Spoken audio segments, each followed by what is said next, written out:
making sure, yeah. Mr. D'Entremont, Mike Liquiteur with CTV News. I wanted to ask you, what was the deciding factor in crossing the floor? And if you could also indulge, how many other Conservatives in your caucus feel the same way that you do? Well, let's start with the story of how I got here. I would think over the last number of months, I wasn't feeling that I was aligned with the ideals of what the leader of the opposition had been talking about. So I've been sort of re-looking at what my career is bringing and what I can do for my constituency.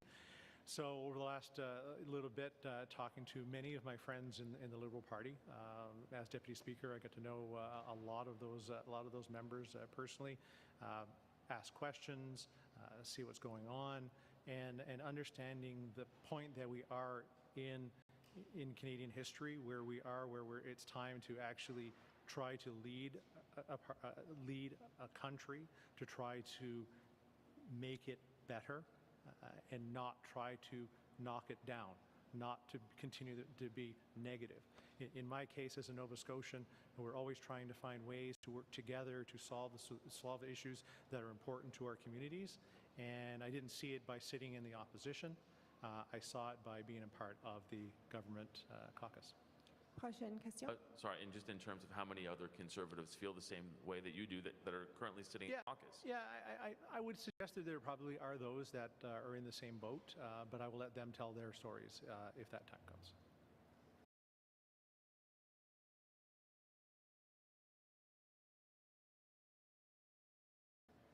Monsieur D'Entremont, Yasmine Midi avec Radio-Canada. Je vous pose une question très semblable, mais en français.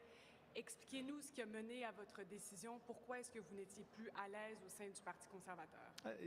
On a besoin de faire une décision si on va offrir du leadership et travailler avec nos communautés ou le démolir, essayer d'opposer tout ce qui se passe aux chambres des communes. On a toujours quelque chose de bon avec avec le budget, avec des projets de loi qui sont importants pour nos communautés. Je représente une grande comté de Acadianapolis, de CFB Greenwood jusqu'à le fond de Pamlico Est. On a beaucoup d'enjeux que en opposition, je ne pouvais pas vraiment leur aider. Maintenant, peut-être, en espérant de voir le budget qui vient juste d'être déposé, et que je vais avoir la chance de vraiment faire des choses pour ma communauté. Est-ce qu'il y a d'autres de vos collègues, est-ce qu'il y en a plusieurs qui pensent prendre la même décision? Je pense qu'il y en a, mais je vais leur quitter l'opportunité de parler pour eux-mêmes. Est-ce qu'on vous a promis un ministère? Non. Next question, Nick.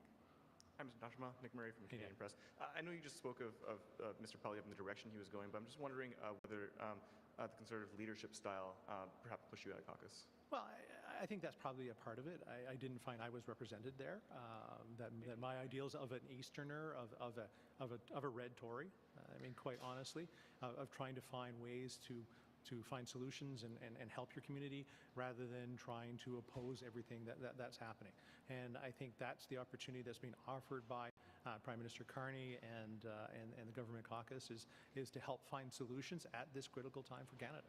I'm also wondering if you can maybe contextualize the decision to leave with regards to what happened with your push and your bid to become the Speaker. Some MPs have told me that you looked dejected the day that you had to remove your name from the floor, and of course, another one of the Conservative colleagues ended up being Deputy Speaker. I'm just wondering if you could speak a little bit to that, about how that impacted this decision. I mean, I think it was an awkward time. I was hopeful, as many people would be hopeful, but I did move on. The summer came, and we had a great summer of traveling around. It wasn't really in my mind. It's just looking at leadership styles and whether we're doing the right thing for Canada or we're doing the right thing for ourselves. I would rather be on the side of Canadians. And just really quickly, I'm just wondering, did you think that there was a real risk the budget could fall with this government, and do you think that risk still exists? I think the risk always exists. You still have to have your account correct. You need to make sure people show up for the vote and those kinds of things. But I think it's important that we make that more sure. I mean, this is a budget for a generation. This has got some good stuff in it for communities like mine, and I want to see it pass. Hey, Mr. D'Entremont, just Marco Vigliotti from My Politics. Just a quick question: was there anything tangible offered towards you by the Liberals, a promise of perhaps a position in cabinet down the line, anything along those lines to get you to cross the aisle? No, really, it had to do with my riding itself. Acadianapolis is a big rural riding with lots of fishery and lots of agriculture and a military base.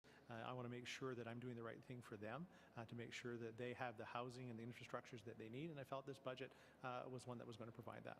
Last question, Jillian.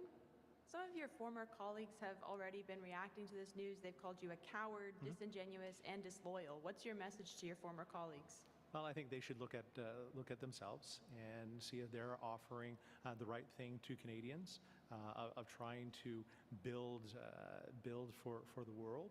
I mean, we have a great opportunity here in Canada, and rather than knocking people down, we should try to find ways to work together, and that's what I've always tried to do in my career. Merci. C'est vraiment, on a besoin de regarder à eux, de voir si on veut travailler ensemble pour bâtir un nouveau Canada, un Canada plus prospère, ou, comme on dit en anglais, knock down. On n'a pas le chance de faire les deux. On a besoin de faire un. Et moi, je pense que c'est pour le Canada. Merci, cela conclut notre Merci tout le monde. conférence. I can't be late for my first caucus meeting.